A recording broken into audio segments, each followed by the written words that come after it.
Board of Education meeting and budget hearing. I'm sorry, I did this last year, budget workshop. We will start with the budget workshop portion. Take it away, Mr. Holder.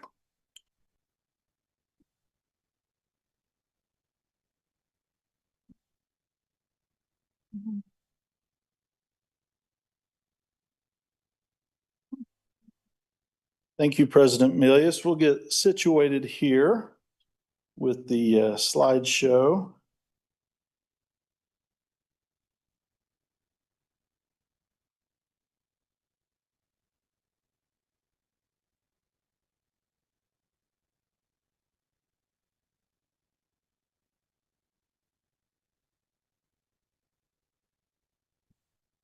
All right.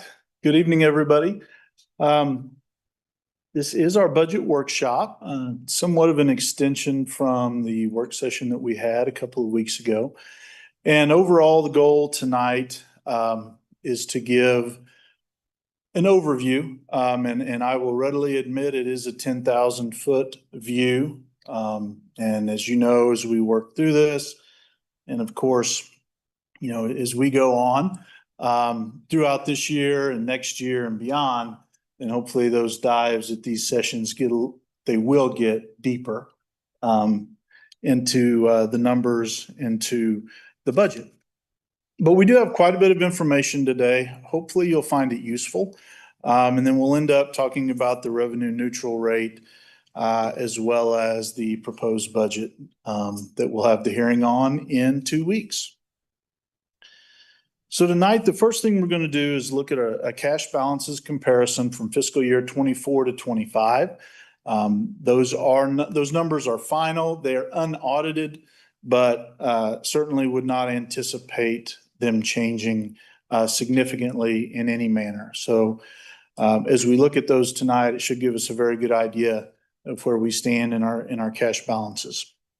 We'll talk about enrollment. And really that kind of kicks off a pattern of what we're going to look at in terms of the Spring Hill School District. As you all well know, the growth of the last several years. We're going to look at the mill levy information. We're going to look at some comparisons, and we're going to talk about why our mill levy is where it is, where it has been, where it will be, and then some hopes for the future. Then we'll look at the fund breakdown by mill levy. So the funds that we levy in, we will look at that. We'll also talk just briefly about the impact of the state aid formulas, because that does have a direct impact on the mill levy and some of our funds. And then lastly, we'll review our R&R notice and our budget notice. So let's start with the cash balance comparison. We're not going to go through all of these funds, but we'll try to hit the highlights of some of the important ones. As you know, the general fund is a fund that is zeroed out every year. And so you'll see there beginning cash balance was zero. And of course, we ended at zero. That's not a choice we make. That's a requirement that we follow from the state of Kansas. Looking down to Fund 8, the Supplemental General, you'll notice that fund did grow slightly in FY25. We started at $728,000, ended up a little over $963,000. That has an impact. It's not bad to build a fund balance there, but it has an impact in the levy. The higher that fund balance grows, then the lower the LOB mill levy is. And conversely, if it drops, the authority at least that you can levy in Fund 8 will go up. Moving down to Fund 13, I want to comment on this. And as you look at the budget document later in the coming weeks, and of course on September 8th, we'll have the full copy of the budget available for you. At-risk funding is something that is a focus of ours this year, and you'll notice that we're budgeting much more expenditures than revenues. Now, it's not uncommon in our budget because of the requirement that you republish your budget. If expenses exceed what you have, it's not uncommon to be conservative, right, in the numbers that we publish in our budget. But in at-risk in particular, the state is looking at that fund as a fund that, in a perfect world, they would like to see that fund very close to zero every year, because you're receiving those dollars in to work with at-risk students. And so they would like those funds to be spent really on a yearly basis, year over year. Not that you wouldn't ever have a fund balance, but it's safe to say ours is a little high. Not a little high, it's high. So as we look at the FY26 budget, that's an area that we look to bring it down in. Now, we just have to be cautious about how we go about doing that, because if we create too many recurring expenses in that at-risk fund, then as we go into the year after and the year after, we may have trouble, and then we'll have to support it from other funds. So we're starting that conversation. Dr. Smith and I have had a couple of conversations about that already. We know that fund is a little high. It is one that the state looks at. And so we just want to make sure that we're using those funds wisely and for their intended purpose as we move forward. Fund 15, virtual education. I just want to highlight that. Remember that that's a fund that we zero out every year. That is with Insight, those funds were almost a pass through for those. So we'll always start with zero and end with zero when it comes to the virtual fund. And we estimate high based on their enrollment, and their enrollment is trending higher this year. Capital outlay. You'll notice there, unfortunately, we dropped a little bit in capital outlay. I say unfortunately, but that is a fund that, again, looking long term, we want to be able to use capital outlay for ongoing capital expenses, roofs, parking lots, sidewalks, things that we would hope to be able to take care of within our own capital budget and not necessarily tap bond funds to take care of those needs long term. Not that we would never have some need for that in a future bond issue, but we would like for the capital outlay fund to take care of most of those needs moving forward. Food service, just want to highlight that. This is not uncommon in the experience that I've seen in other districts. Some of our neighbors are experiencing the same thing. The cost of food, cost of labor for the food is outpacing revenues.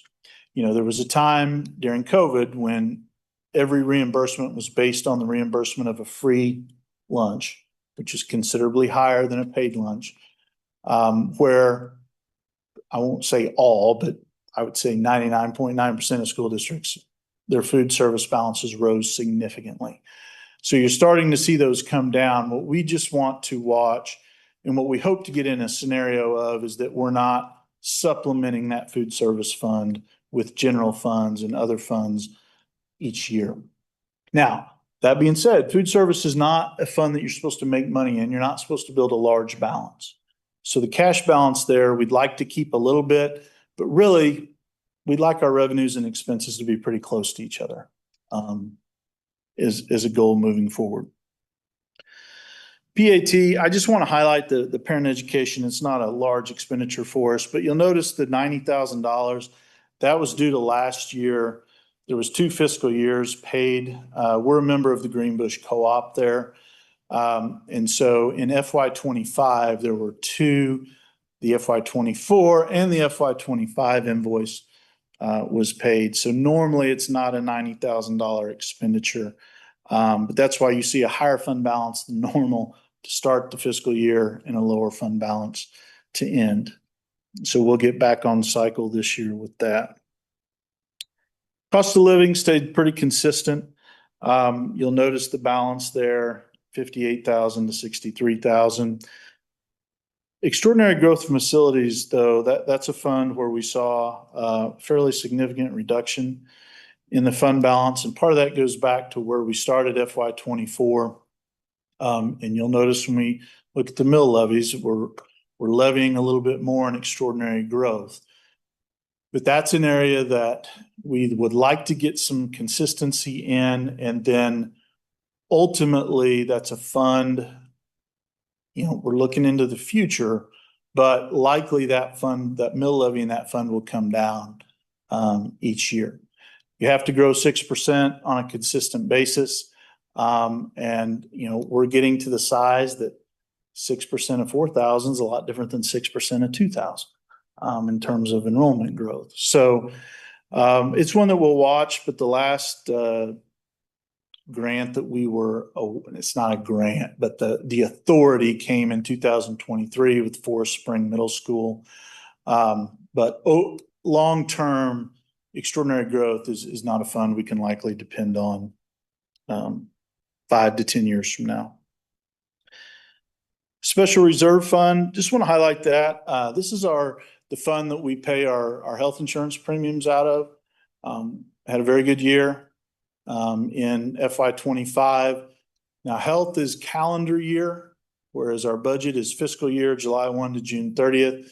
So we're anticipating our renewal in the next 4 to 6 weeks. Just had a meeting this morning, and that's tracking very well.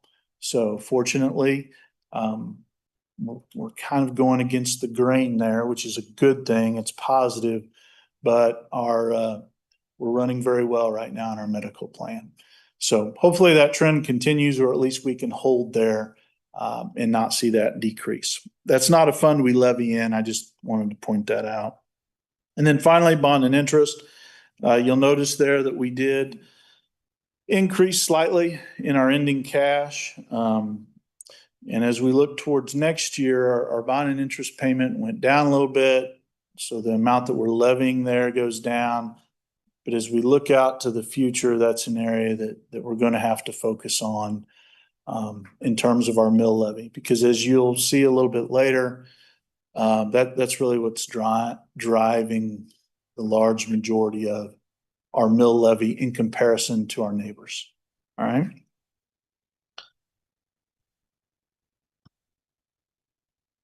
Next slide is just a look at our enrollment. It's a 7-year look here, and it's worth repeating. It's still fairly remarkable that from 1920, the growth that we've had, this excludes virtual, but from 3238 up to 4016 last year. This year, 4,200 is the number that we used in the budget. If we took the count today, we'd be a little shy of that. So that's something that we'll watch out for. If we're hopeful that number will come up a little bit, our enrollment is still up in comparison to last year, but not meeting RSP projections as of today. So we'll keep an eye on that. And of course, I'm sure we'll report out on that in the coming weeks. And then September 20th is our count day, which is actually a Saturday, I believe. So September 22nd will be our count day. How does that compare to our neighbors? I talked about the anomaly really that we are, and this illustrates it, I think, quite well. It's not only in Johnson County, though those are the districts that are reflected on this slide, but just, not only statewide, but nationally, enrollment's down across the nation. And Spring Hill is a little bit of an outlier. The number that really jumps out to me there is 2021. And if you think about that, look at our neighbors. And of course, 2021 was the year that we came right out of being shut down for a few months in March of 2020. We still had growth in our enrollment that year. And then the next year, so our neighbors, some of them experienced some growth, or at least the decreases lessened, but we popped an 8% that year. And then it's continued. 22-23 down to 2.3, but then we had a 5.1 and a 4. This year it's trending more towards 2.3. But we'll see where we end up. But the point is, we are a rare entity when it comes to a public school district, and that our enrollment is growing. Of course, with that growth comes lots of other opportunities. And those opportunities usually cost money. Look at our mill levy breakdown. This is just the last 5 years. This is our own Spring Hill levy, you'll see 67.5 5 years ago. Moving across, we did have a blip where the district had to go up from FY23 to FY24. This year, coming down slightly. You know, when we went to the voters in May of 2025, our pledge was that the mill levy would not increase. We're holding to that. It's coming down slightly. I'm confident that, every taxpayer that we have would of course like that to come down more, right? And that's our goal, long term. But there are some things that, moving forward, we'll have to take care of to make sure that that can happen while also maintaining the quality that our community expects. So let's look at Johnson County, and the next two slides kind of go together. If you look back at 2016-17, you'll notice where Spring Hill was, and you'll notice where our neighbors were.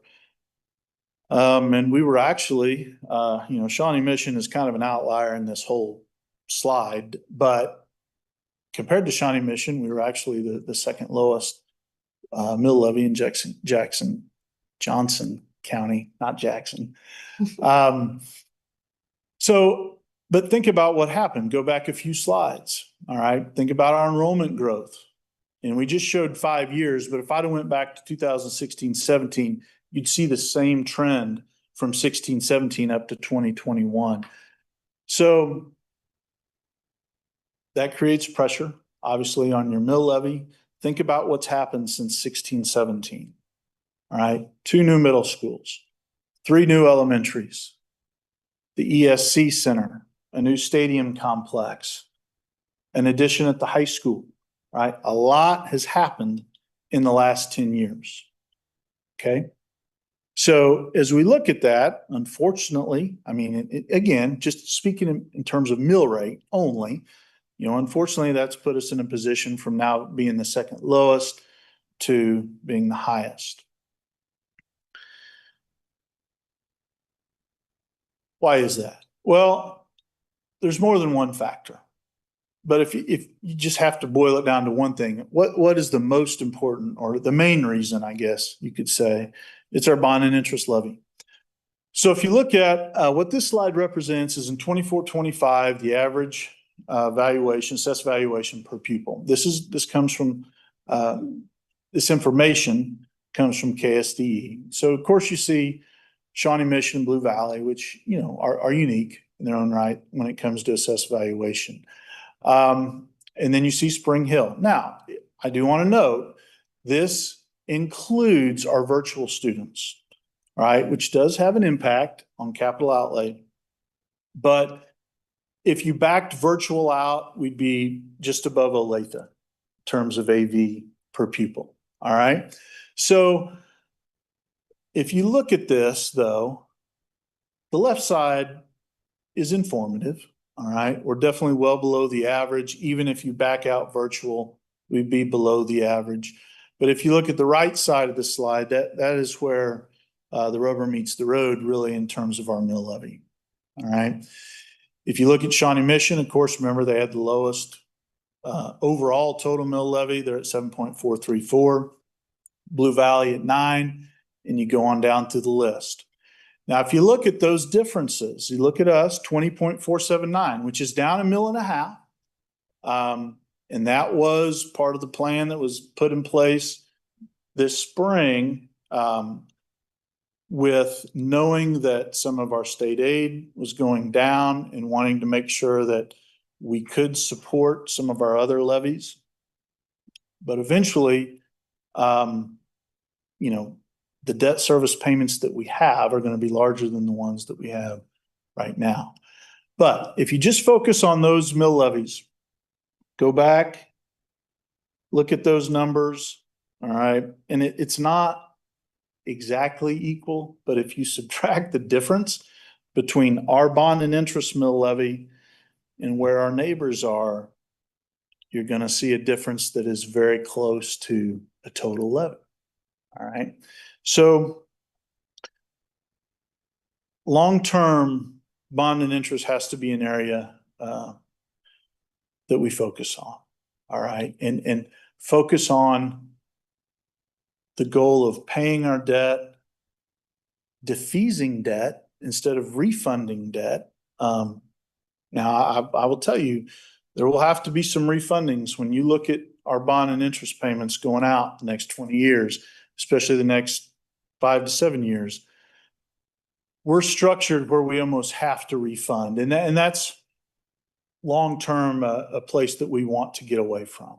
All right, where we're worried about refunding. We want to get in a position where we can let the AV growth naturally pay our debt and then pay debt early, which saves a lot more money than refunding and just extending that debt out. So where do we stand right now with our bond and interest? Our overall debt? We're about 43% of our assessed valuation. That's a pretty high number. So obviously we just had a bond issue, of course, so that caused that number to go higher in the short term. But long term, this is an area that we want to focus on, and we'll want the AV to be able to catch up to a place where we can start paying that debt. That's going to take some time. It's not going to happen in the short term, but long term, that's what we want to focus on.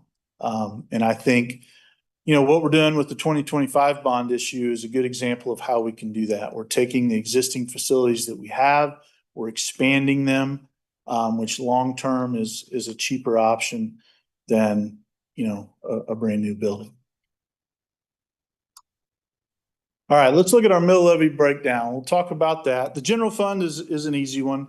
Even though they show it on the R&R calculation, the state won't just let you levy less than 20 mills. They're going to expect their 20 mills. So that's the same as last year, and it will stay that way until the legislature ever changes the amount that they want to come into the general fund. So the supplemental, the LOB, is down slightly. We're at 9.731 mills. Last year we were just over 10. Capital outlay, 8 mills, same as last year. And that is based on the authority that we have in capital outlay. And I talked earlier about, long-term what we'd like to do with our capital outlay funds and how we would hope to use those. Cost of living, this is up slightly. This is a new fund. It's the third year it's been in existence in the state of Kansas. We qualify because the average value of our homes in the Spring Hill School District is more than 15% of the state average. The latest data I saw is that the average value of our homes is second in the state of Kansas, only behind Blue Valley in terms of the average market value of residential property in the state of Kansas. Extraordinary growth. This is an area where we are asking to levy more mills, 1.5 mills from the year previous. The existence of this levy is, of course, dependent upon continued growth of the district. I started with will and I changed it to may. May eventually drop off over time. We could continue to grow. If you drive around the district, you see all the rooftops that are going up. But we're also, history tells us that we may reach a point where folks will start to age in place in their homes, and the students will graduate out of Spring Hill, but residents will stay where they're at, which really puts pressure on the new building to keep the enrollment growth happening. Take a snapshot today, we're seeing a little evidence of that in our elementary classrooms right now. Now that could change. But that's something that we want to keep an eye on. The bottom line, though, is we can't depend on extraordinary growth, probably levying mills in there forever, because the way that that's structured is over 9 years, it dwindles down to 0 on the authority that you have. Bond and interest, we're down 1.5 million from last year. And then special assessment just down slightly. And those are the funds that we levy in. Talk about state aid percentage just briefly. So the state kicks in a percentage, and that changes primarily based on the assessed value. As you know, our assessed value has went up. But this year, our decrease in state aid for LOB went from 51.3 to 46.45. The impact of that is approximately $644,893.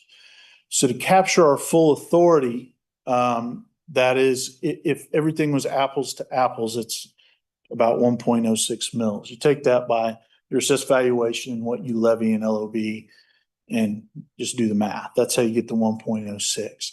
Now, it's not apples to apples, but it is, if everything stays the same, it is, because the 51.3 decreased to 46.45. So that is the impact of that decrease in that fund. Capital outlay, the state aid decreased from 46 to 36%, a little bit more of a decrease. And we know that the levy there stays the same, 8 mils. And so the overall decrease there, again, if it was to apples,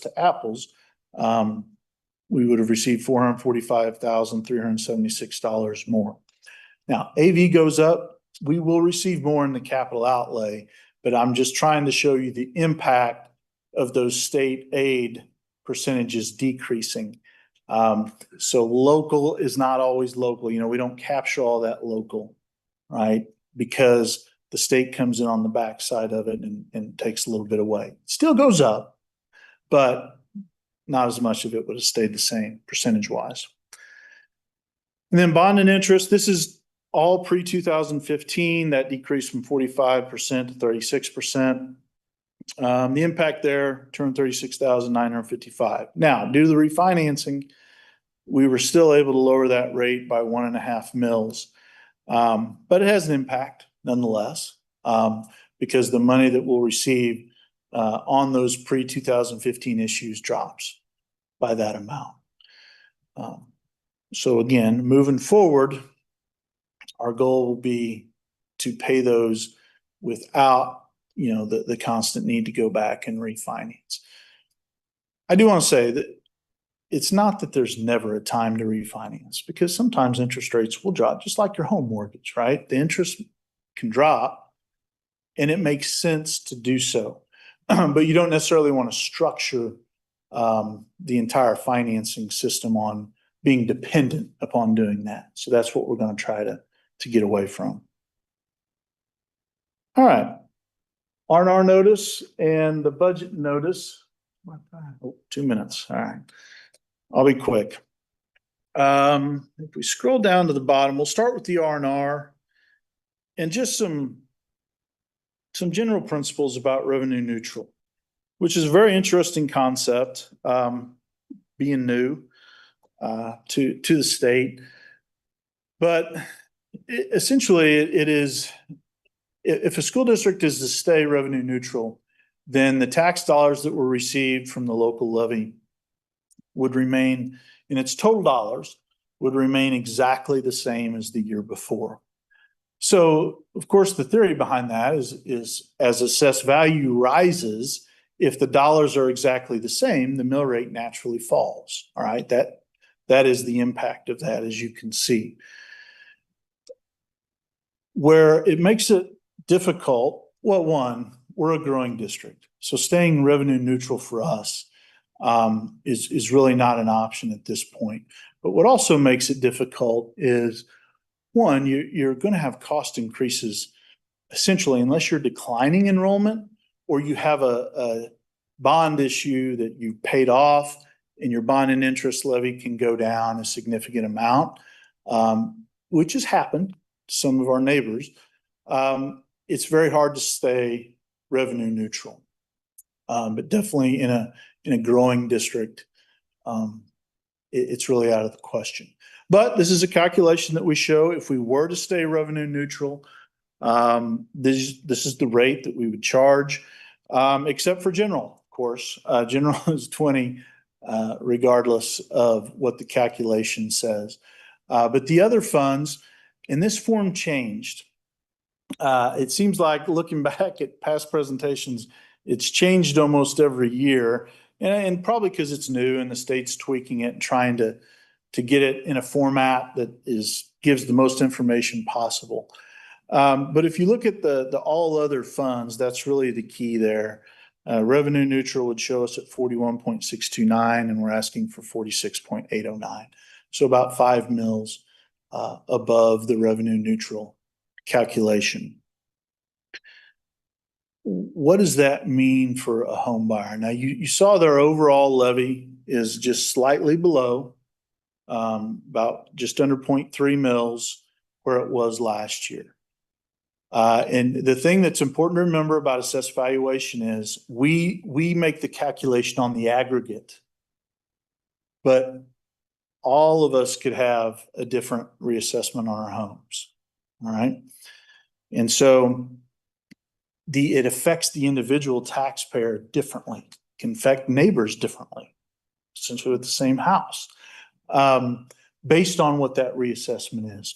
So just to give you an idea, because our overall assessed valuation went up 13%, okay? But that doesn't mean that the existing homeowner went up 13%. Now, could an existing homeowner have gone up more than that? Yes. Could an existing homeowner actually received a decrease? Yes.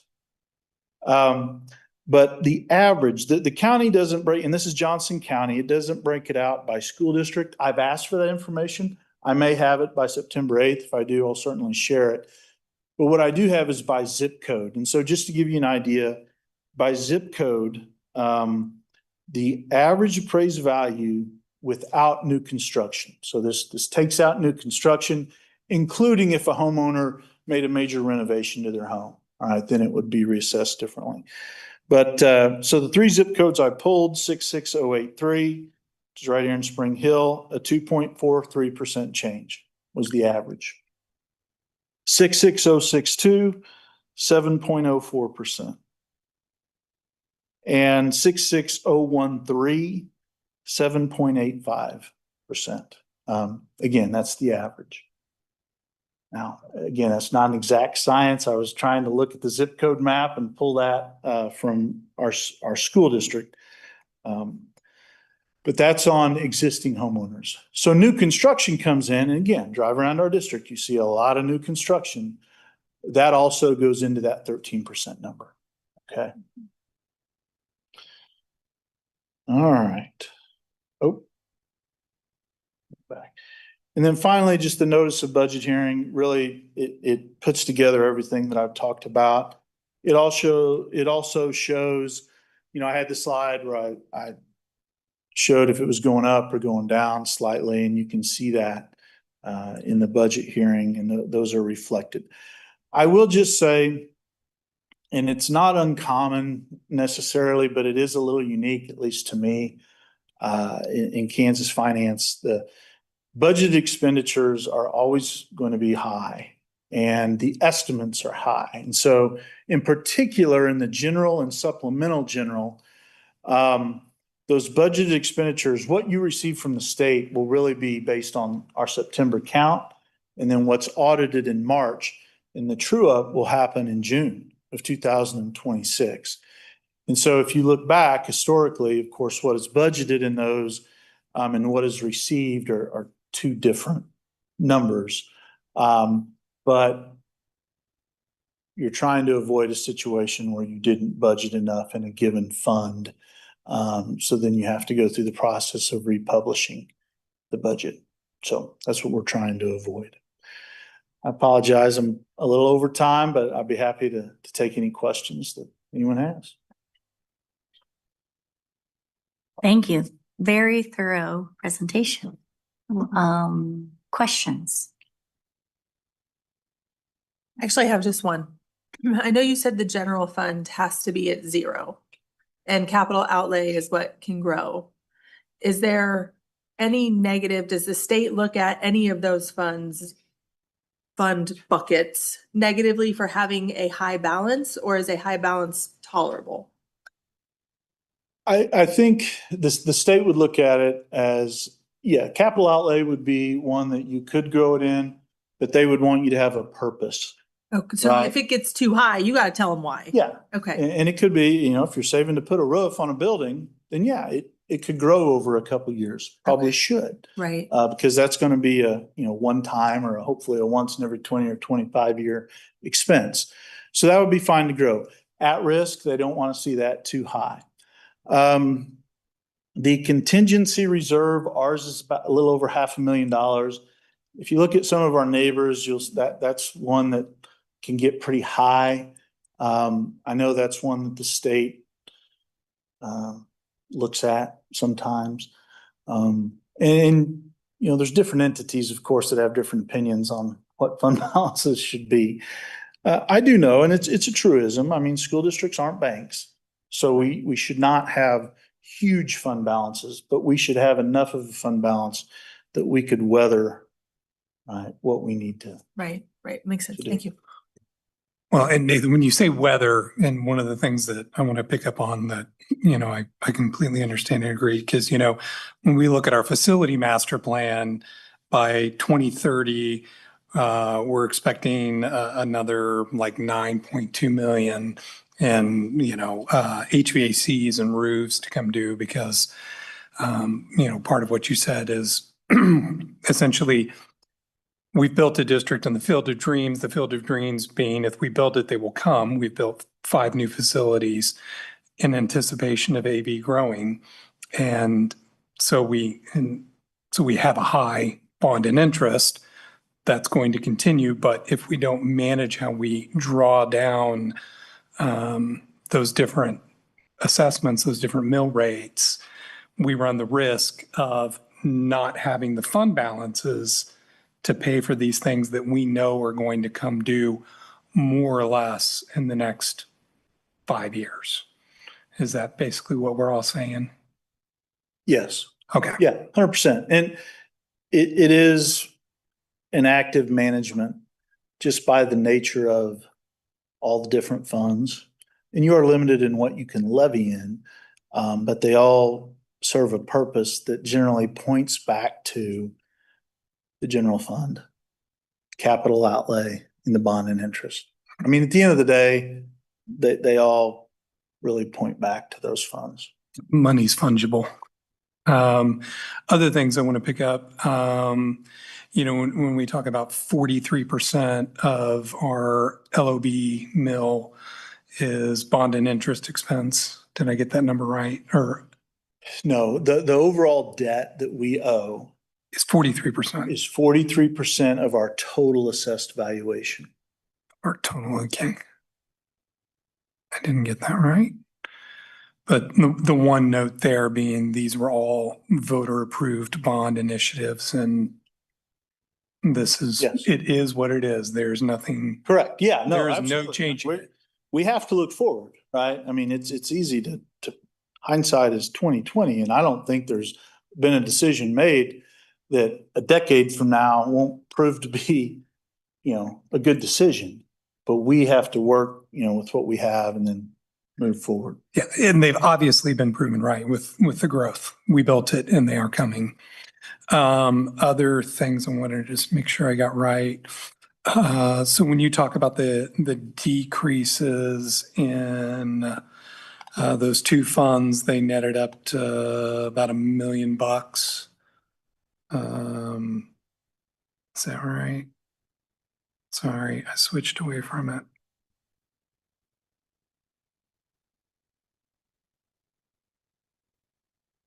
Oh, what funds were they? Are you talking about in capital outlay? Yeah, capital outlay and LOB. LOB. Yeah, that decrease was about $1 million. So Yeah, and keep in mind, I think it's important to illustrate because, and my goal there was to show if there was no state aid, right? Of course, if there was no state aid, we wouldn't receive as much revenue in those funds. But without state aid being a part of that, essentially you're capturing all the revenue from the mill levy in those funds based on your local assessed value. And so when those state aid changes, we're still receiving more revenue than we did the previous year. It's just that It's prorated.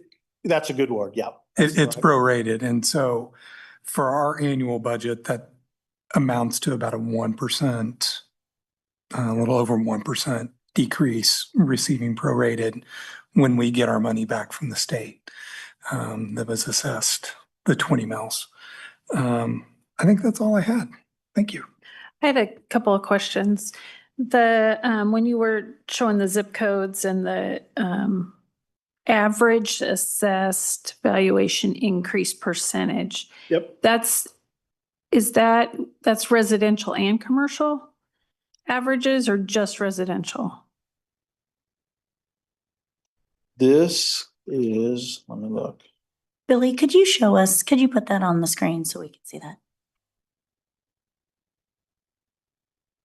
I believe that is residential Okay. only. But when you're talking assessed valuation, we're talking both, Correct. correct? The 13% is all together. And I haven't seen a breakout. It may exist. I just haven't seen a breakout of residential, commercial, personal property as it relates to the entire. Real estate is in one bucket Gotcha. based Okay. on what I've seen. Thank you.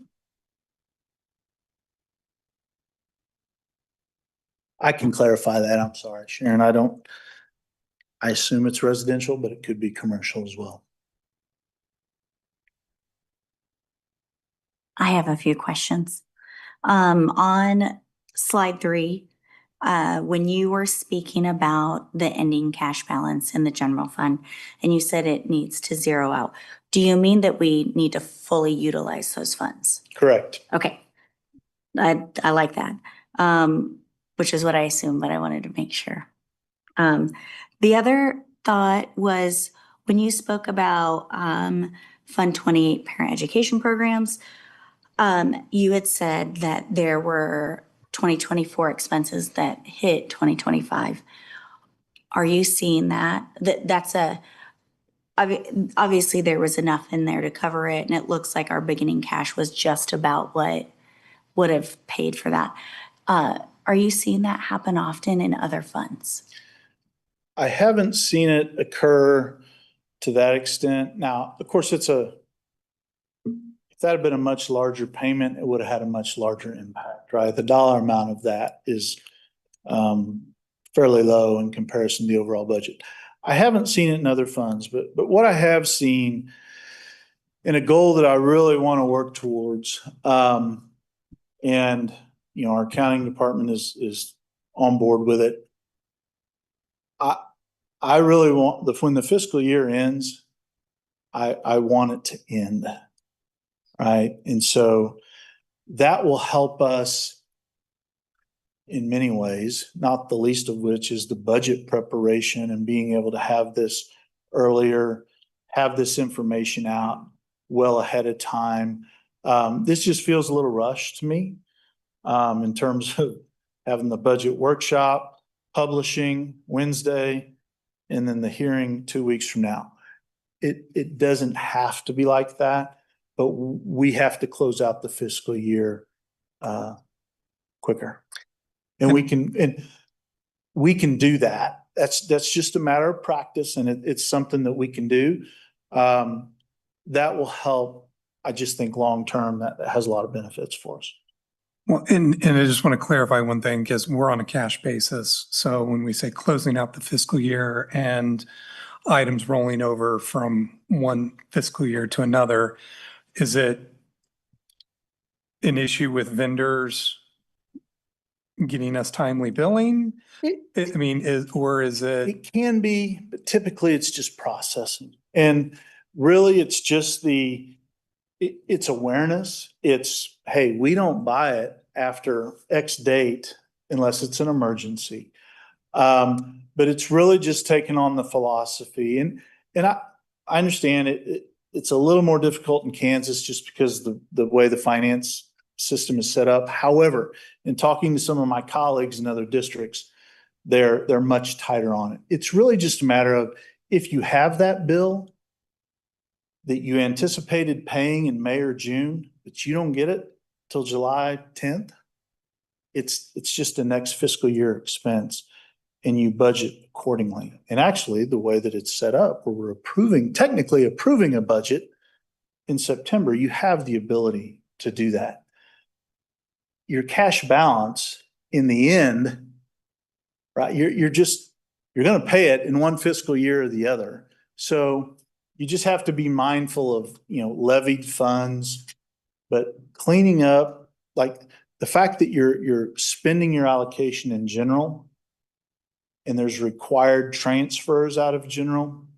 Those are the types of things where tightening that up allows that to occur Much quicker. much quicker than it has been.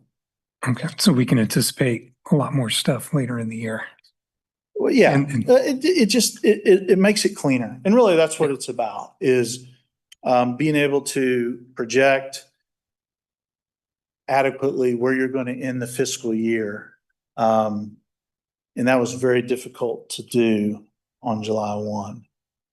We want to have that be easier to do. Sounds like a great goal. I think, I know we've all talked a lot about the department budgeting and the building budgets and what's to come, and quite a bit of improvements. And I think that's going to hold a little accountability as we educate people on what's in their budgets and how they're spending it. That's going to hold quite a bit of accountability. And some of this will, I don't want to say disappear because that's not right, but it'll be alleviated because we'll be able to catch those. Oh, hey, we hadn't gotten that bill, or we need to get this processed in the correct fiscal year. So I think a lot of that is to come. And I'm really excited about that. A couple other things I want to mention, the enrollment on slide 5, and the 2021-22 enrollment seems like we took a big leap, but I just, for your information as you go forward, and I'm not sure what percentage that is, but we did have some students leave us for a moment to take online schooling for 2020 and then came back. Yeah. So I'd love to know what that is so we could actually look at it a little more unskewed. Along with, as we sat here and talked, and it helped me remind me some of the things that we need to advocate for at the state level. State aid for bond issues. Let's see if we can get that rolling again with our legislators. It's districts like us that really need it. Along with, I can't remember who had the question about reserve thresholds. That seemed to be a sticky item at the state level last year. And as each district has different reserves for different XYZ, and the scrutiny that they were getting that, because the state will give you money, but they expect you to spend it. And that's not always the possibility, especially as we're planning forward, planning for maintenance, planning for textbooks, planning, period. And so getting a better understanding from our legislators who are scrutinizing it, what they find as acceptable reserve thresholds. So those are two things I think that as we look to some legislative priorities, those could be some of them. Anyone else? Okay. Well, Mr. Holder, thank you. We appreciate all your info, sir. Thank you. Okay. Well, let's take a 5-minute break and roll into our regular meeting at 6:25.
All right, we are moving forward with our regularly scheduled meeting. We will start with roll call. Rachel, please take the roll. Mrs. Horn, Here. Mr. Chitwood, Here. Mrs. Mitchell, Here. Mr. Ewing, Mrs. Milius, Here. Mr. Hull, Here. Mrs. Baker. Here. We have a quorum. Wonderful. Okay, moving on to 3.01, approval of the agenda. Madam President, I move to approve the agenda as presented. Second. All right, motion and a second. Any further discussion? Rachel, please take the vote. Mr. Chitwood, Yes. Mrs. Mitchell, Yes. Mrs. Milius, Yes. Mr. Hull, Yes. Mrs. Baker, Yes. Mrs. Horn, Yes. approved. Thank you. All right, moving on. Would everyone rise and join me in the Pledge of Allegiance? I pledge allegiance to the flag of the United States of America, and to the republic for which it stands, one nation, under God, indivisible, with liberty and justice for all.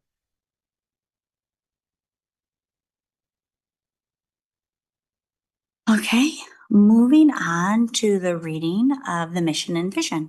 We read these at every meeting to keep our goals and mission and vision at the forefront of all of our thoughts and decisions. Our mission is to be a school district that engages students to learn, create, adapt, and succeed in an ever-changing world. And our vision is to maintain small town values and empower each student to achieve world-class success. Moving on to business with individuals. No cards were presented. Thank you, Rachel. Okay, moving on to the consent agenda, which includes the approval of the consent agenda. I am so sorry.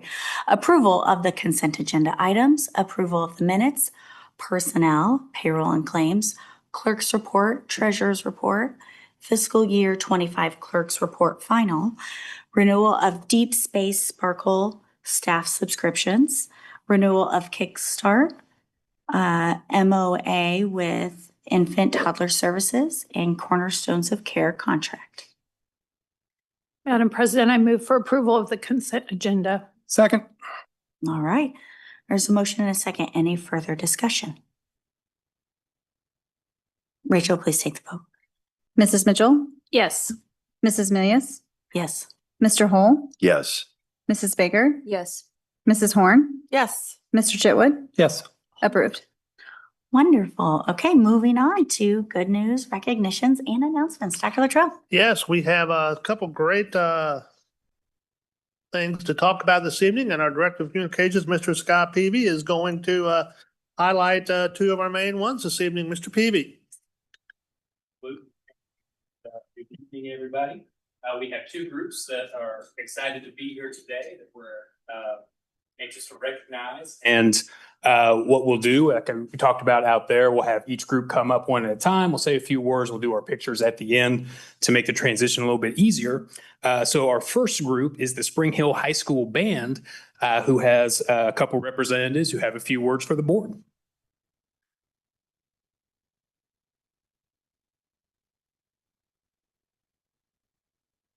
Good evening. I'm Lily Meek. I'm one of the drum majors at Spring Hill High School, and I'm a senior. We just want to take a second to thank you for these new uniforms. They've really changed the band program and allowed us to look more professional and feel more comfortable while performing on the field. The new design of the uniform allows for multiple different options for different occasions. We have the option of the purple shirt with the Spring Hill logo on it for football games and parades. Then we can add the gray vest on top of the purple sleeves to look more traditional. And then for competitions, we have the gray sleeves. The gray uniforms are beneficial because it allows us to fit the theme of more shows in the future. In the coming years, we can interchange the sleeves to fit the themes of the show more accurately. The hats are just as versatile. We have two different kinds of plumes, which are the feathers that attach to the top of the hats. We have one with the purple feather for football games, and then one that is just plain white for competitions. We can get different hat wraps too to fit the themes of the shows better. Not only are these new uniforms incredibly versatile, but they're also much better for the hot weather. Our old uniforms trapped heat and also smell, but these new uniforms keep us cool and they're machine washable. So again, we just wanted to thank you for these new uniforms. They really will benefit our band program for years to come, and we are so grateful to get to wear them to represent the Spring Hill School District. Thank you.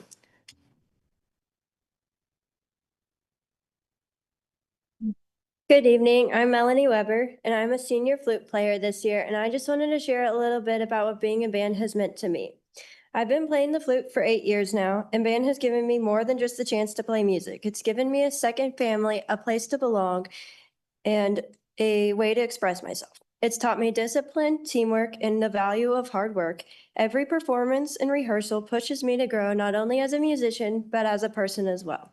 Because of the support this board and our community has given to the Spring Hill High School Band, I've been able to partake in many different experiences I'll never forget, such as marching on the field under the Friday night lights, trips, competing at festivals, and building friendships that will last long after high school.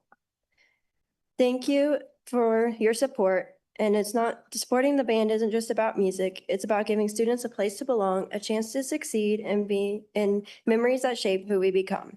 With that being said, we are beyond grateful and appreciate your support very well. These uniforms might seem simple, but to us, it makes a huge difference. So thank you very much.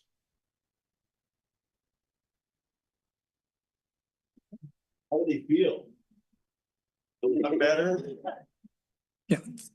I have been peeking in at all of your guys' practice, not all of them, a few of your practices, and you sound amazing. Cannot wait for this year's show. I'm very excited for you guys. Amazing. Yeah. And if anybody doesn't know it, you guys put in some hard work this summer. We've seen you guys out on the football field as much as anybody else. I think you guys have been running, right? I mean, you guys have been working hard. So hats off to you guys for getting so much better in this time that was vacation time for a lot of other folks. I have a quick question. How does it feel to have uniforms that aren't older than you are? Is that pretty good? That's awesome. So yeah, Dr. Luttrell and I peeked in on the uniforms and when we were in there opening day, and they look cool. So look forward to all of your competition success, and no pressure that we just all got our passes. So Friday Night Lights, a lot of us are going to be there. So we really look forward to seeing you guys. Thank you. Thank you. Awesome. You guys look Thank you awesome. so much. Yeah. Yeah, we'll get a picture afterwards, so don't leave yet. And just so you guys know, I know we wear a lot of purple, but their theme is golden hour. So in case we want to spruce it up with some gold to support them, there you go. All right, thank you. And our second group that we will recognize today is the yearbook staff of Woodland Spring Middle School, who achieved some incredible recognition from the Kansas Scholastic Press Association. So we have some representatives of that staff here today. And under the leadership of Mr. Dylan Schneider and Mrs. Jessica Gazzano, they have a few words to share about the yearbook.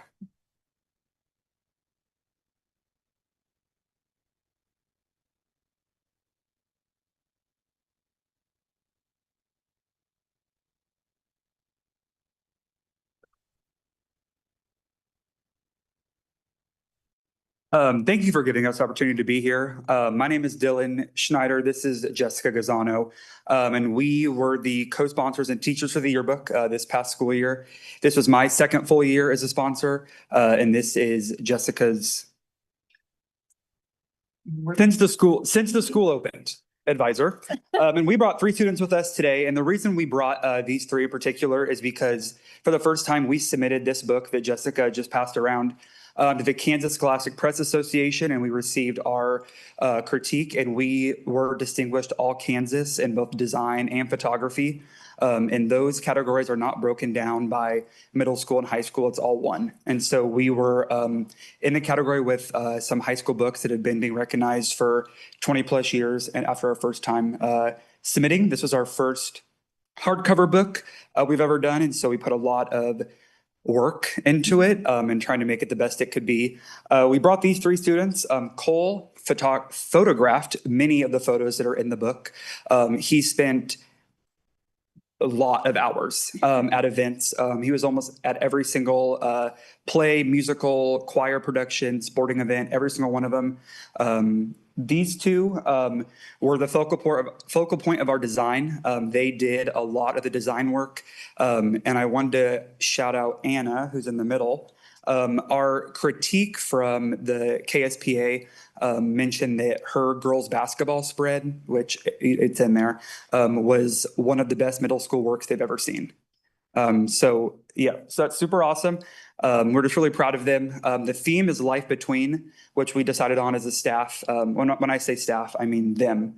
They're considered the yearbook staff because it's middle school is a place between elementary and high school. A lot of times it can go forgotten, and we don't want that to happen.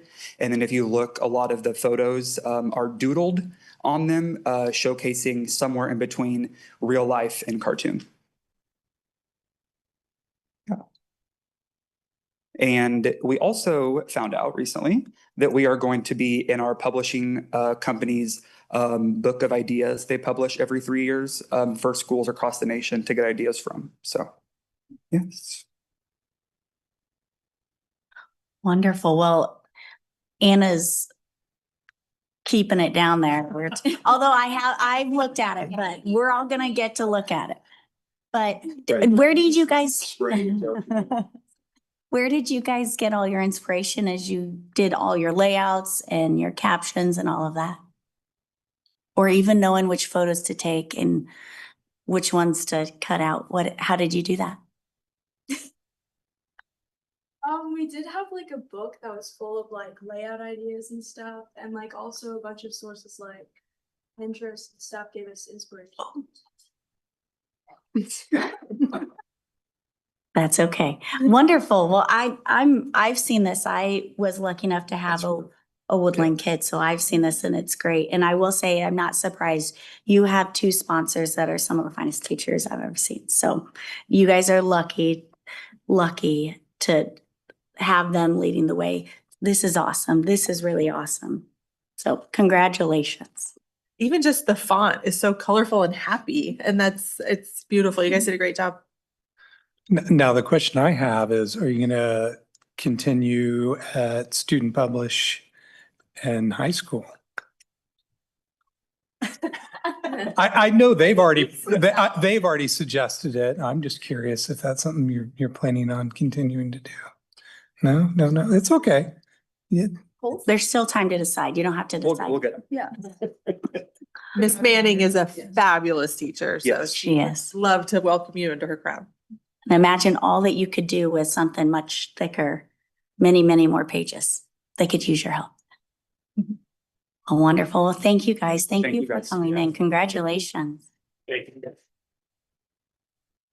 And we'll get some quick pictures real quick. Oh, yeah.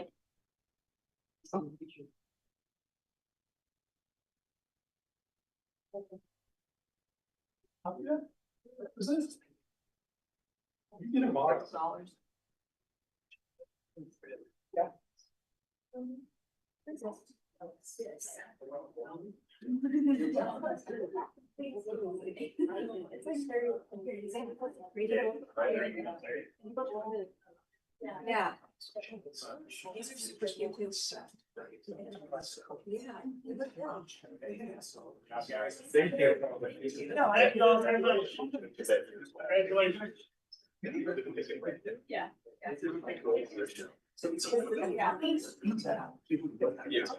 Yeah. Thank you. Yeah. We don't need to all months. So I wish one upside down. Yeah.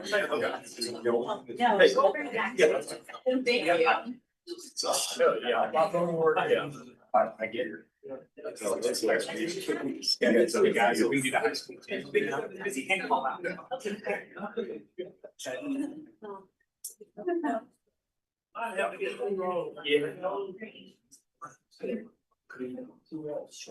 Oh, yeah. I was like, I guess. So glad.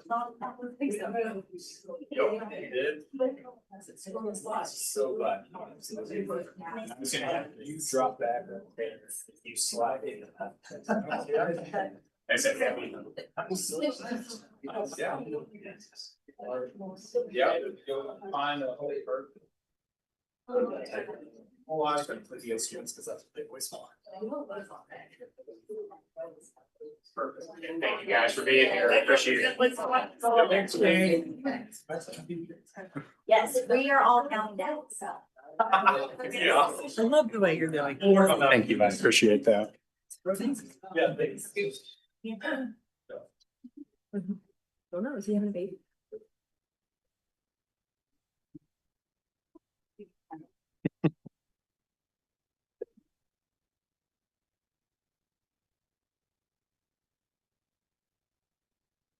Oh, and they said that we could keep taking. Oh.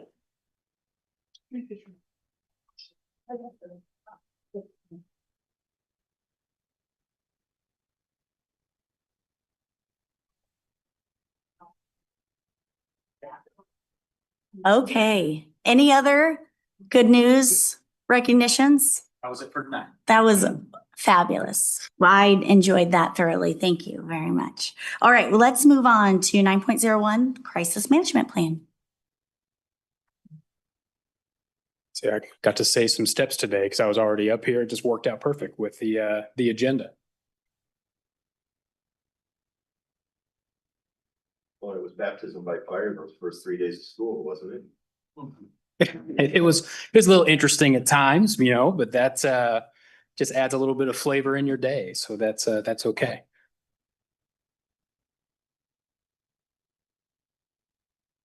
All right, so I appreciate the opportunity to speak tonight. I just want to briefly give a big picture overview of our crisis management and safety plan.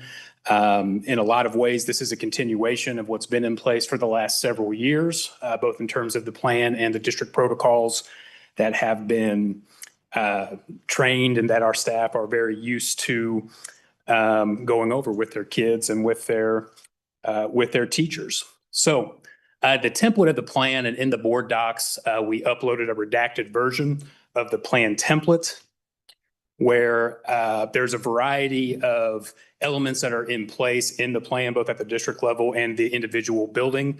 There is the crisis response team where you have your various individuals with specified roles in place. There's the column with the district contact that is really the overseer of the potential crisis or situation that might arise.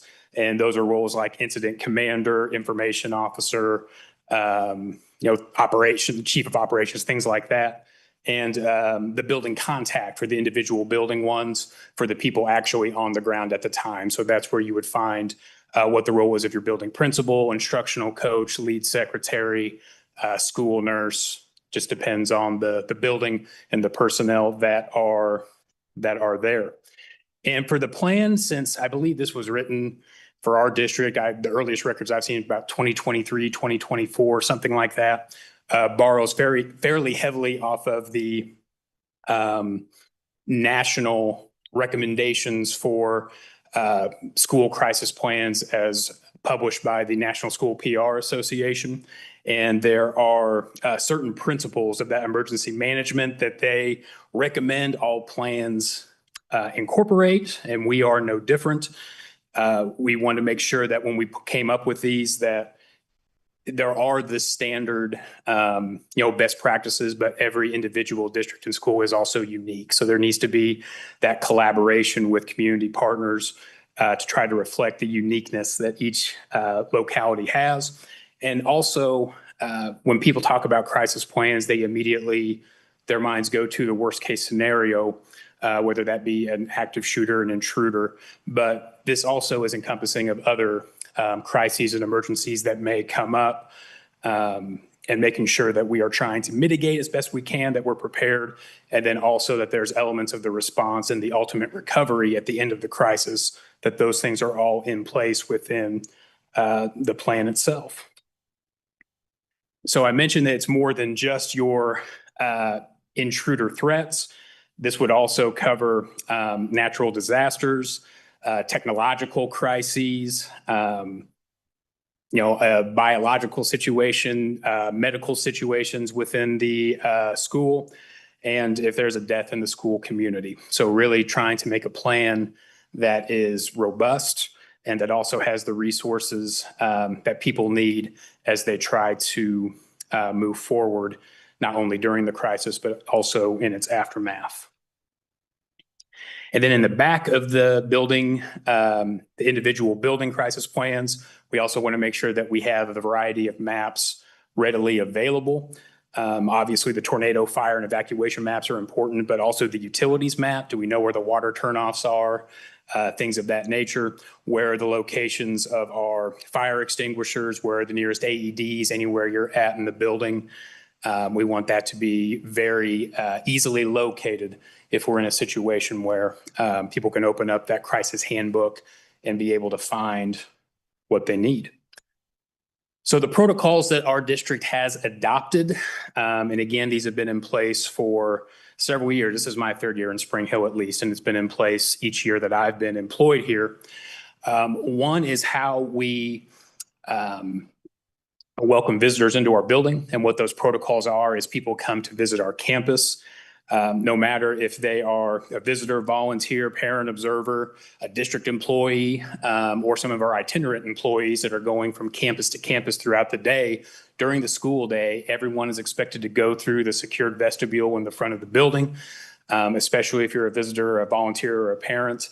There are, at least in every building I've been into and seen, there's the signs that say, hey, have your ID ready to present, pick up the phone. Every building has slightly different a slightly different setup as you walk in, but making sure that our front office staff is aware that if it's not someone you 100% categorically know, make sure that they are able to show that ID. You can verify who that person is before they enter into our schools. If they're there as a visitor or a volunteer, we have specified stickers that I know some schools buy their own, but we also provide them through my department. Where that person is required to have some type of sticker very clearly identifying them of what their role is for the entirety of the time that they're within our building. And there's some other specific protocols in place for these different categories. For example, the special services itinerant employee are expected to sign in and sign out of the building, and that's organized by the special services department. But more specifics on that is also included within the plan itself.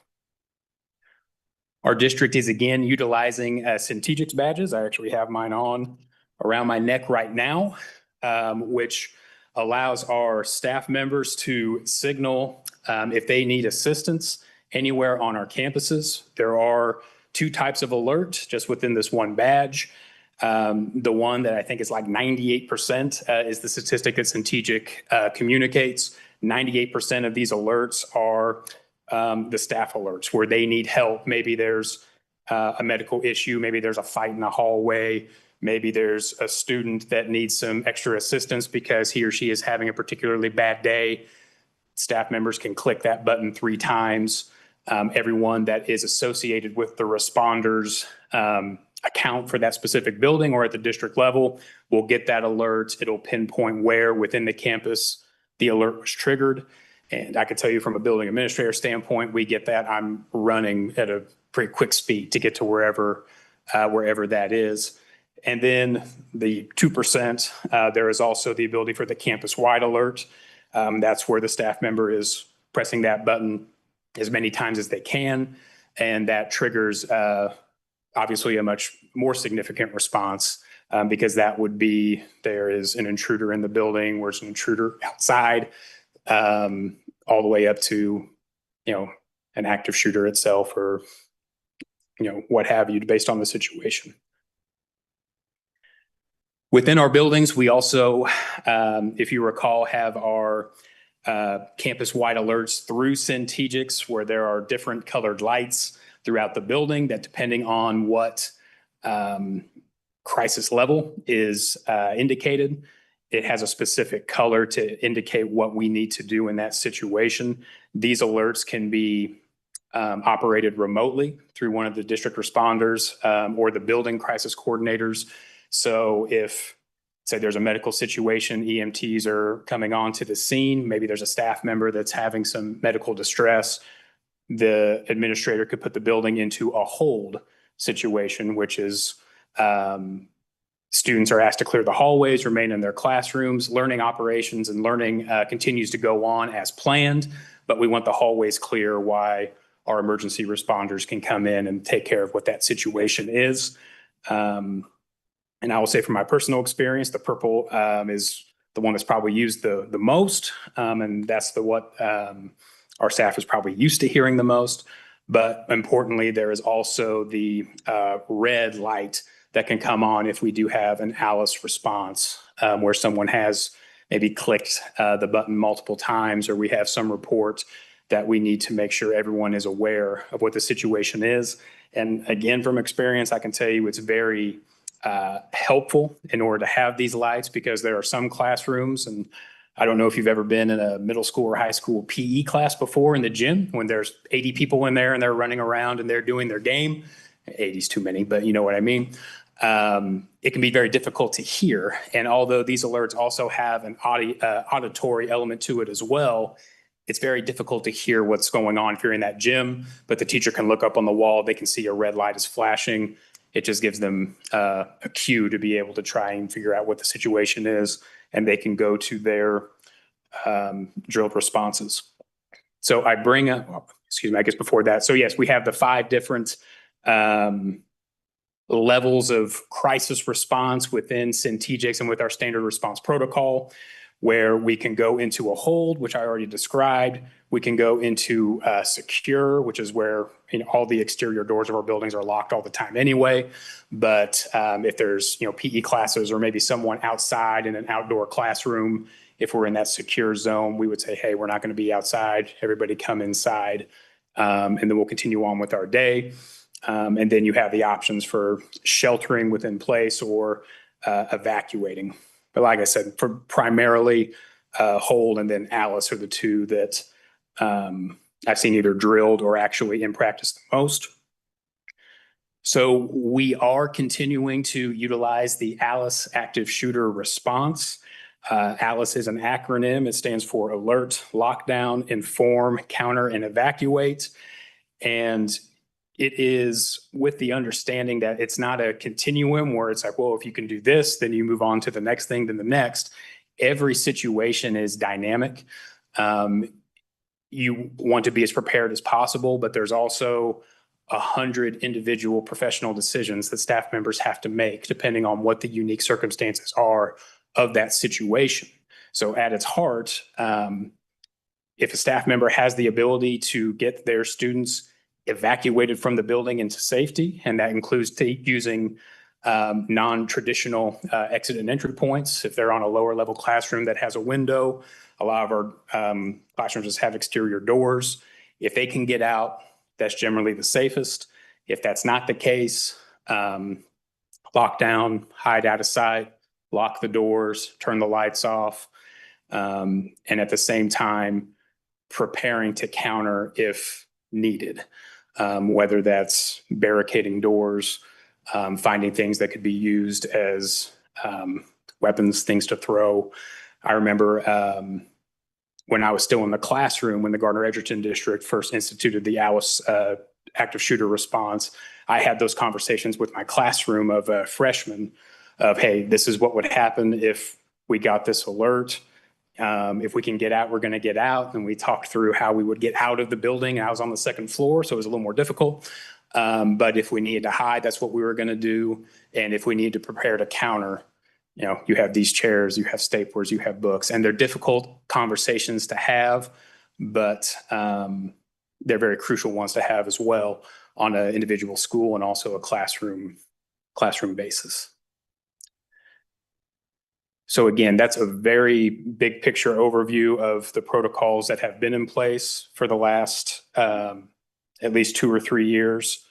Do you guys have any questions over what we've been doing? Quick question. I think it's going to be a little bit different with like the building on to 3 elementary schools. We've kind of maybe had that one other time.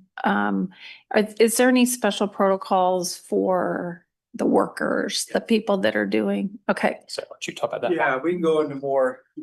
They will have a expected protocol from Newkirk Novak, and they will also have an expected protocol from us. And then they will sign off on the piece of paper. They understand everything, and then they will have an identification number on their helmet. And then that's how we can identify them if they're not. So is this different or better or more in depth than we've had before?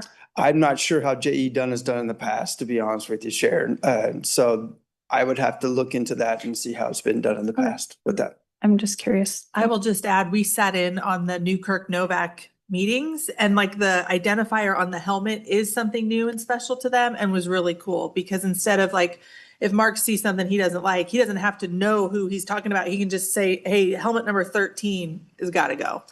So it was something that was kind of cool to Newkirk and Novak. Yeah, I have a quick question on these plans and kind of going into we're going to be building onto these schools. And I didn't even think about this when we looked at the designs. Kind of the reassurance that our tornado shelter capacity is going to be in line.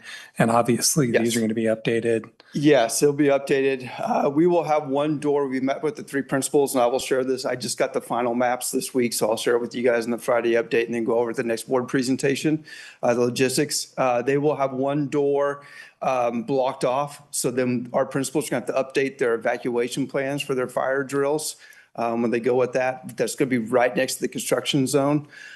So we have some time to work on that before they actually start in November with that process, and then we'll present that to you, to the board.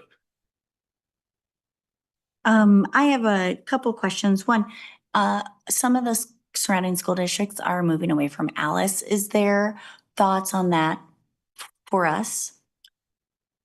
You know, when I talk about how this has been in place for 3 or 4 years, and that tells me it's probably time to have another conversation to look into this and see if there's things that we need to revisit. So that's one goal that I do have as we go throughout this year, is to, one, get these in front of you guys earlier than August for a September approval.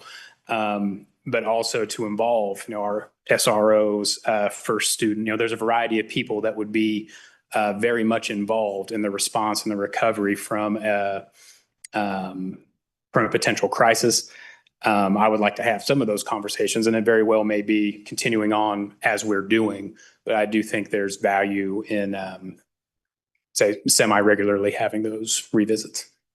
As I went through some of this, I noticed that some of the schools completed them. So the individual school documents completed them differently. So some of the schools, do all of our schools have a Project Adam, the cardiac crisis? They do, and they have filled that in themselves. As I went to send these to have this uploaded, I didn't have all of their names, but they do. Okay. So that one that does have it in that's within the board docs, I put that in myself because that was one that I did have in time for Tuesday to get all that too. Gotcha. Yeah. I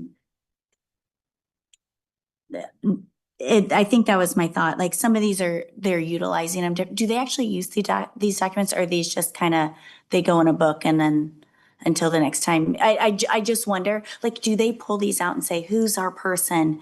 Because some of them aren't completed. And then I thought, gosh, do all of them not have a Project Adam? Because that was a life-saving team, critically life-saving team in our district. So yes, and in each building has it completed with, including Project Adam, with having all of those names, and part of the mandatory drills of the 4 fire, 3 crisis drills, and 2 tornado. One of those that we do in our district is specifically a Project Adam drill, where that team is,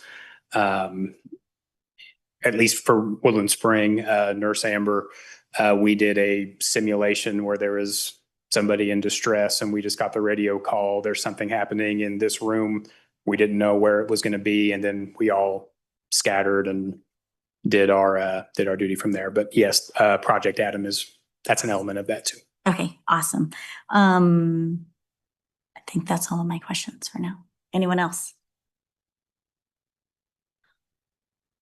Okay. Thank you, guys. Thank you. Yep, thank you. Okay. Moving on to 10.01, notice of budget hearing and revenue neutral hearing is an action item, and I will entertain a motion. And we don't have to read anything on this, do we? There's no, Madam President, I move to approve action item 10.01. Second. All right, motion and a second. Any further discussion? Rachel, please take the vote. Mrs. Milius, Yes. Mr. Hull, Yes. Mrs. Baker, Yes. Mrs. Horn, Yes. Mr. Chitwood, Yes. Mrs. Mitchell, Yes. approved. Awesome, thank you. Okay, moving on to future discussion items. I actually have something that I'd like to add sometime before the end of the year. I know. But a few years ago, we did the solar array out at the high school. And I don't know if the rest of you are interested, but I'd like to hear like how the efficiency of that is, how it worked with Evergy, because they kind of said this was going to be a something they were going to do with a lot of districts, and ours was the first one. So was it a good decision, bad decision? How much efficiency are we getting out of it? I think it would be interesting and good for the public to hear, especially if the news is good news, which I think it probably is. Yes, awesome. Yeah, let's add it to the list that hopefully before our last meeting in December, that we could get a update on the solar array and all its efficiencies, all the dollars it saved. Anything else we'd like to add or remove? On the ad, and I'm sure you all got the email from a parent that's working on the Keisha approval for girls flag football. I'm sure somebody's already working with him as appropriate, but just to put it on there to get an update when there's an update to be had. That sounds great. I love that idea. And then I'm going to bring it up only because I talked to Dr. Luttrell about this a week or so ago, and there was some progress made by the city of Olathe at Lindenwood and 165th. They put in a four-way stop, but I don't know if their future plans call for what I think is required. There needs to be crosswalk markings, and the school zone sign actually needs to be moved about 50 yards north of where it is. And I think it'd be really beneficial to get the type that has the blinking lights during school zone times. And the only reason I bring this up, I'm grateful that there was such quick action on the four-way stop. They've done everything they can. They've put those signs up to notify that there's been a change. They've got the orange flags flying from the stop signs. And I've witnessed two people blow through there as if there was no stop sign. So it just goes to show you people are just creatures of habit. They're not paying attention to their surroundings. But I want to thank you, Dr. Luttrell, for getting such quick action out of the city of Olathe on that. And then I noticed passing by the high school, I realized, I think they said that they were going to have it done by the 18th or the end of that week. I guess that would be the 25th, which would be today. And it's still a mess. I would hate to be a student that needs to cross from Wolf Creek subdivision there to use that crosswalk to get to the high school. They have moved the walk, they have painted the crosswalk, but there's no sidewalk on the west side of the road. So if we get rain or something like that, it's going to be a mess. It's just going to be a mess. It needs to be addressed, I think, now that school is in. Well, and kind of just to tag on to that, Doug, it just kind of, maybe the update is also just how discussions are going with the city for the better cooperation, all of our cities, to ensure that we've got great school access, safety for our students. Yeah. Because the construction is just going to continue. It's not stopping anytime soon. Yeah. I don't disagree. I think another item to add, but encouraging, and maybe I'll even reach out, but City of Olathe, City of Spring Hill, Miami County, Johnson County Commissioners, like having some of our collaborative partners come and give us an update on maybe twice a year, someone from each of those entities come and give us a kind of an update on what they're working on. And then we could also say, hey, we'd love to work together on this. Different things like that. I think that's going to help that partnering and doing what's best for our kids and helping us get there. I think that's going to be great. So maybe I'll start reaching out. I know some of them reached out to me and they're eager to give updates. So I don't know. I think that's a great thought. We should add it, and then maybe it can become one of those items that is on our annual work calendar that yeah, cool. Anything else we'd like to add or take off? Just a comment on class sizes. I know we've got that there. Nobody's attached to it. I think, It was mine.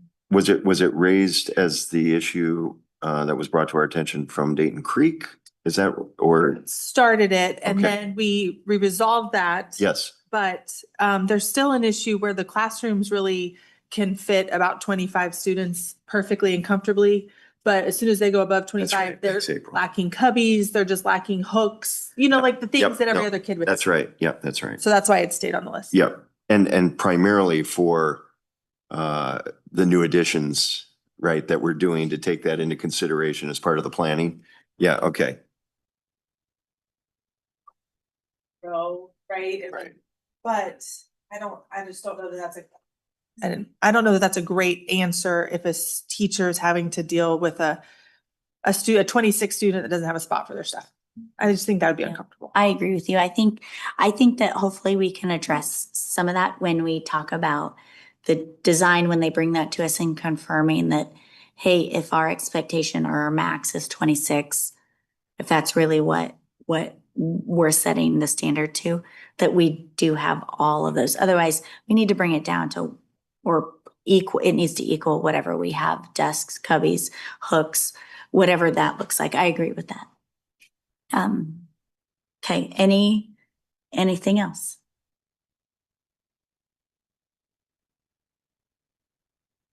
Okay, well, let's move on. Board work calendar. I took a look at this. It looks like we got lots of good things coming up. Please, everyone, keep in mind our next meeting on September 8th starts at 5:15 with our revenue neutral hearing and our budget hearing.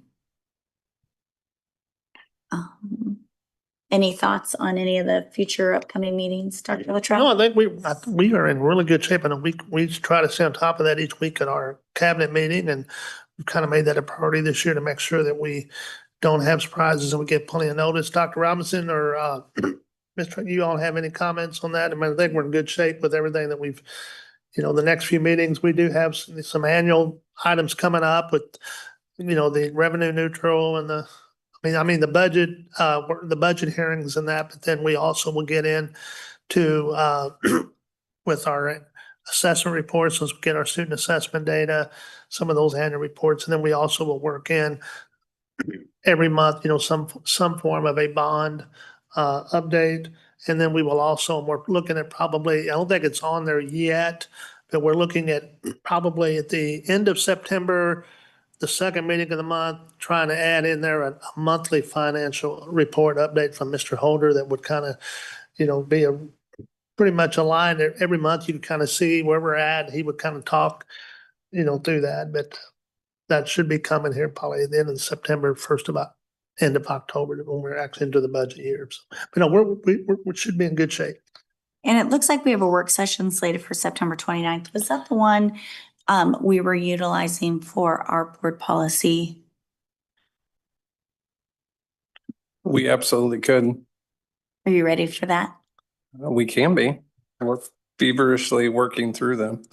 So, but yeah, if we want to establish that as the plan, we could have a portion of them ready to go. Yeah, that's what I was about to say. It's not going to be all of them. It's going to be the priority ones. Okay. Yeah. Yep. I say we plan for that work session. Yeah. All right. Anything anyone would like to add? Okay. All right, moving on to 13.01 reports of Board of Education member reports. Just one thing, I am on the site council for the Early Learning Academy, and their first site council meeting is September 26th in the morning, and that is when I need to be at the golf course. So if somebody would like to attend that, please let me. me know and I'll let Shannon know or Mrs. Fanning know. I'm available if, Yeah. can you remind me what time? I think it's at 7 or 7:30, 7:30 maybe. Okay. Let me see. 7 a.m. I can be the backup to the backup if something comes up. I like it. Okay.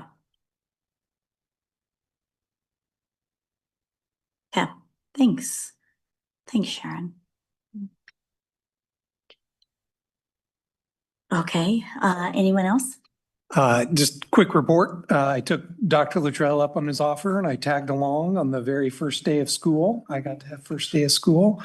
Joyous and awesome to see everybody in classrooms, teachers getting down to business, setting expectations, moving students, seeing all the kindergartners running around, seeing where everything is. So it was great to see schools back in motion and back to life.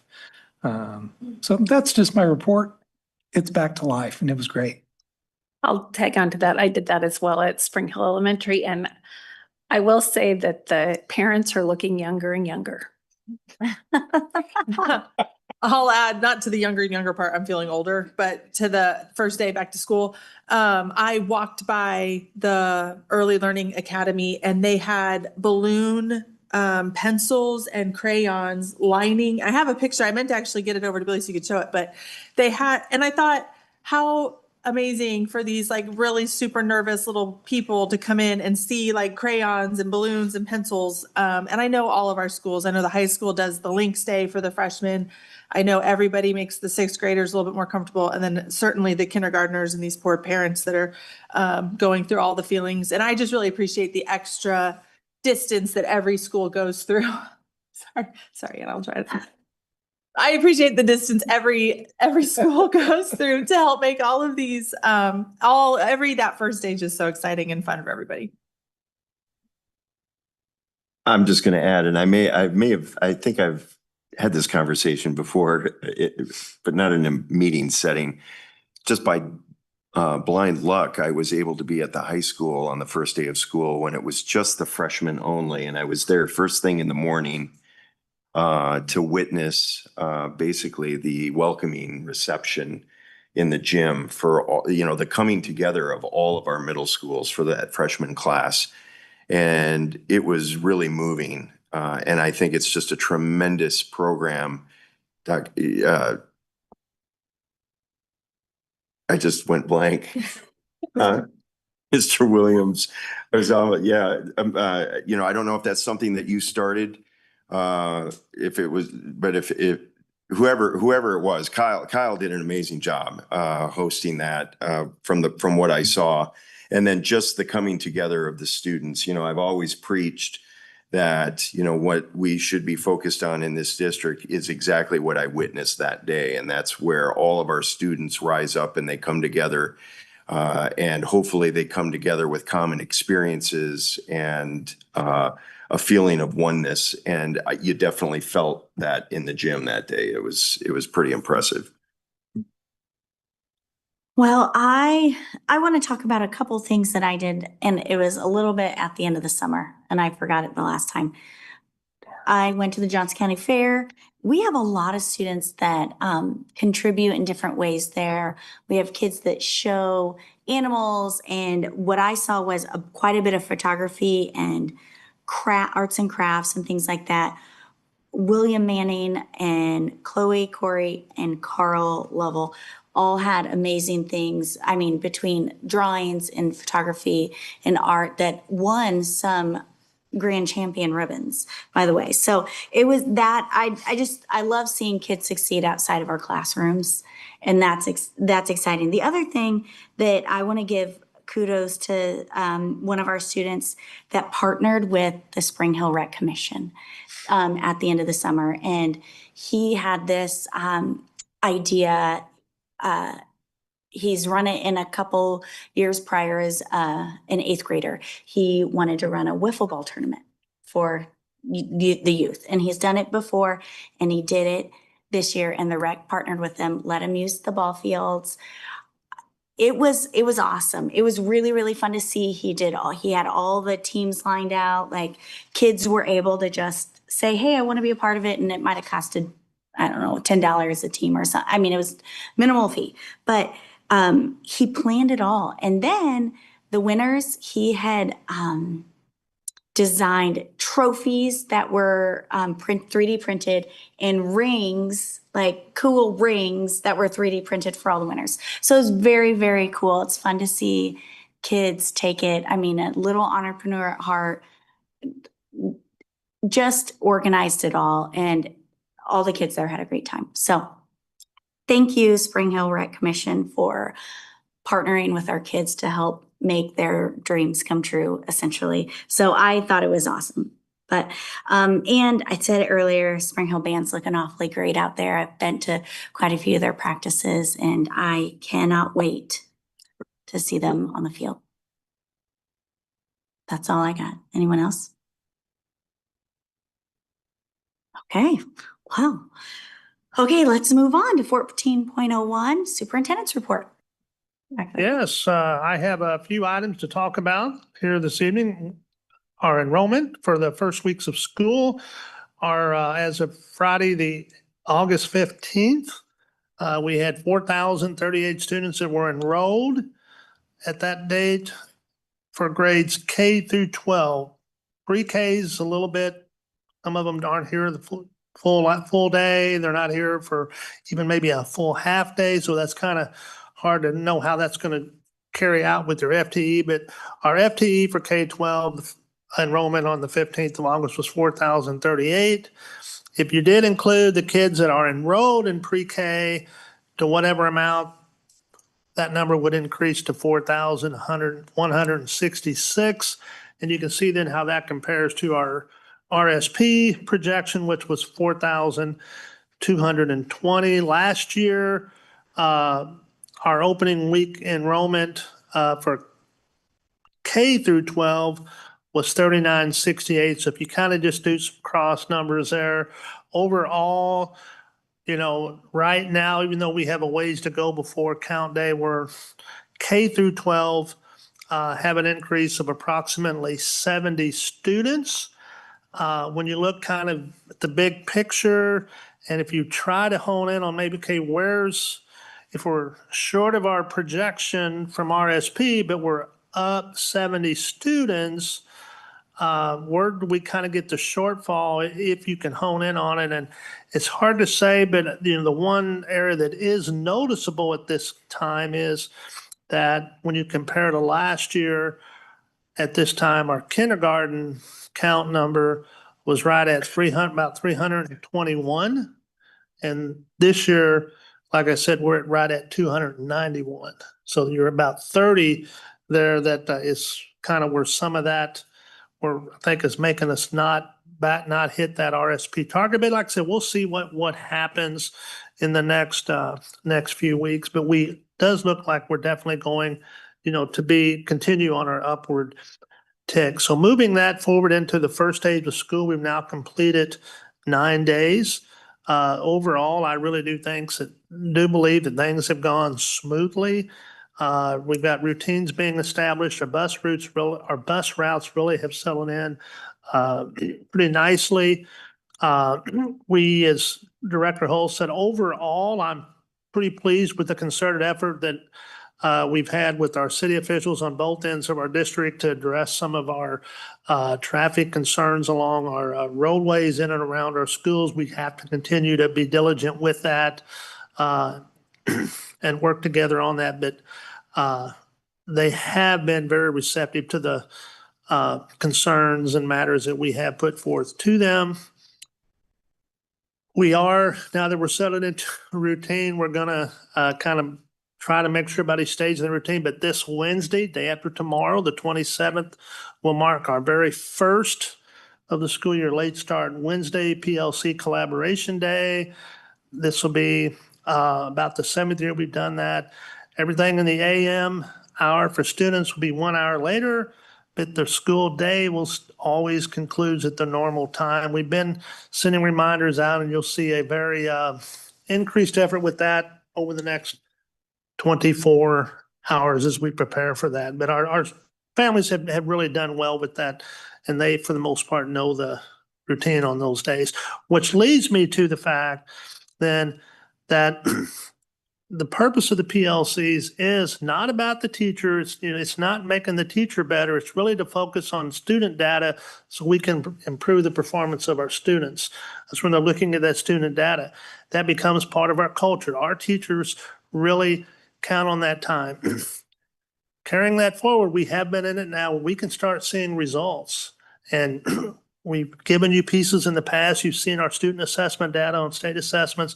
But one you heard earlier this summer, you probably saw us kind of tally a little bit that our number of Spring Hill High School students that had taken AP exams as well as had attained a passing score had continued to increase.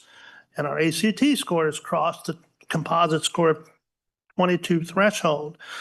Well, last week, US News and World Report released their report from the 2025 best high schools. And for the state of Kansas, Spring Hill High School was ranked 17th out of 293, which placed them within the 95th percentile of all high schools within the state of Kansas.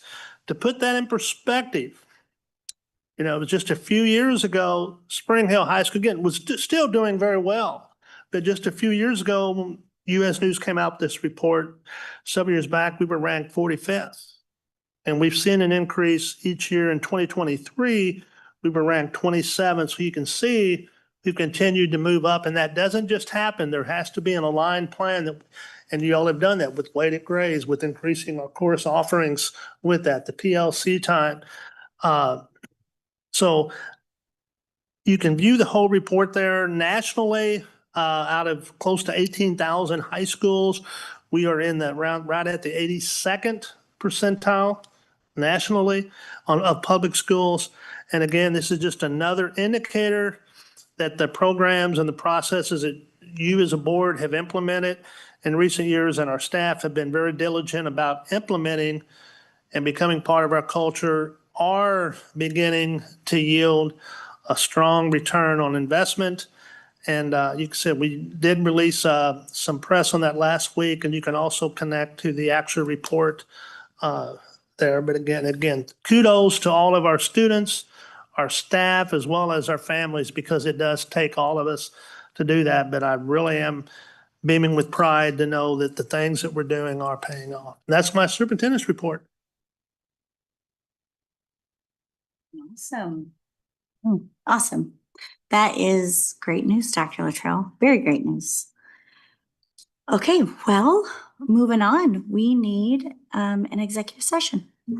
Madam President, I move the board go into executive session for the purpose of discussing personnel matters and non-elected personnel to protect the privacy interest of unidentifiable individuals under coma. Those to be in the session include the Board of Education members and the superintendent of schools. The executive session to begin at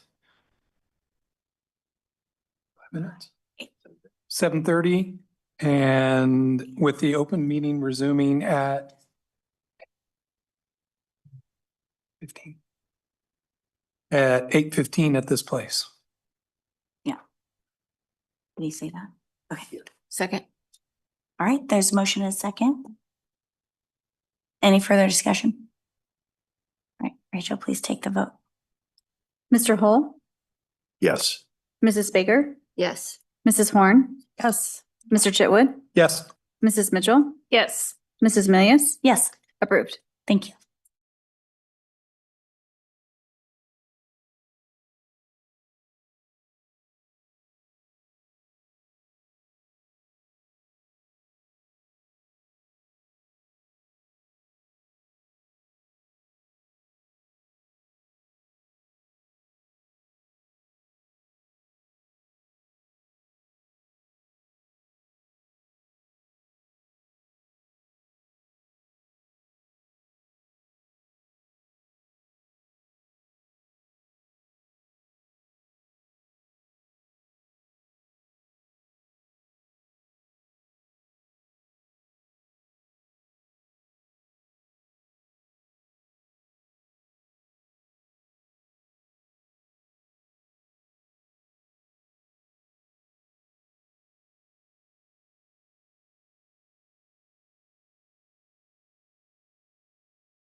Are you, Yeah, so Rachel, I made a mistake in not saying a name when we did it. So I'm going to make a motion that we amend the agenda to add executive session 15.02, the exact same text that's there. Second. all right, motion and a second. Any discussion? Rachel, please take the vote. Mrs. Baker, Yes. Mrs. Horn, Yes. Mr. Chitwood, Yes. Mrs. Mitchell, Yes. Mrs. Milius, Yes. Mr. Hole, Yes. approved. I'm just reading the full text this time, guys. Yeah. Sure. Madam, Don't say assistant. I'm going to say it all. Madam President, I move the board go into executive session for the purpose of discussing personnel matters of non-elected personnel to protect the privacy interest of unidentifiable individuals under COMA. Those to be in session include the Board of Education members, superintendent of school, and assistant superintendent of schools, and administrators as requested. The executive No, session. wait. Oh, I'm sorry. No, just not administrators, just personnel as requested, please. Okay. Those to be in the session include the Board of Education members, the superintendent of schools, and others as requested. The executive session is to begin at 8:20 with the open meeting resuming at 8:50? 8:50. 8:50. 8:50 at this place. Second. Motion and second, discussion. Rachel, please take the vote. Mrs. Horn, Yes. Mr. Chitwood, Yes. Mrs. Mitchell, Yes. Mrs. Milius, Yes, Mr. Hole, Yes. Mrs. Baker, Yes. approved. thank you.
I move to extend the executive session until 9:30. Second? Motion and second. Rachel, please take the vote. Mrs. Horn, Yes. Mrs. Mitchell, Yes. Mrs. Milius, Yes. Mr. Hall, Yes. approved.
extend the executive session to 10 o'clock.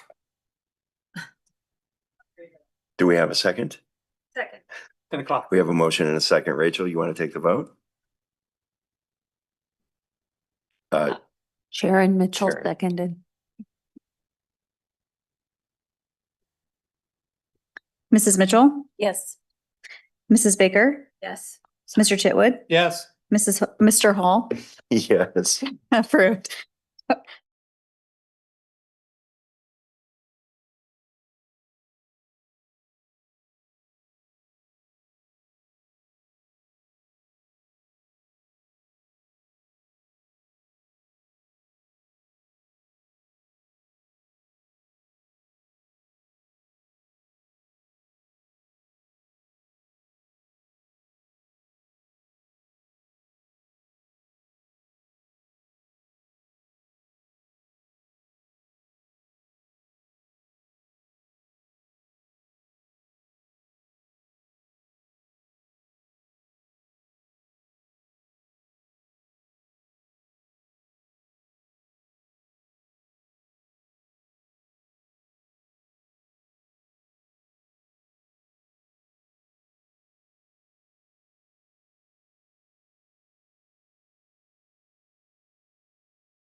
Okay, we are back in session and we are adjourned.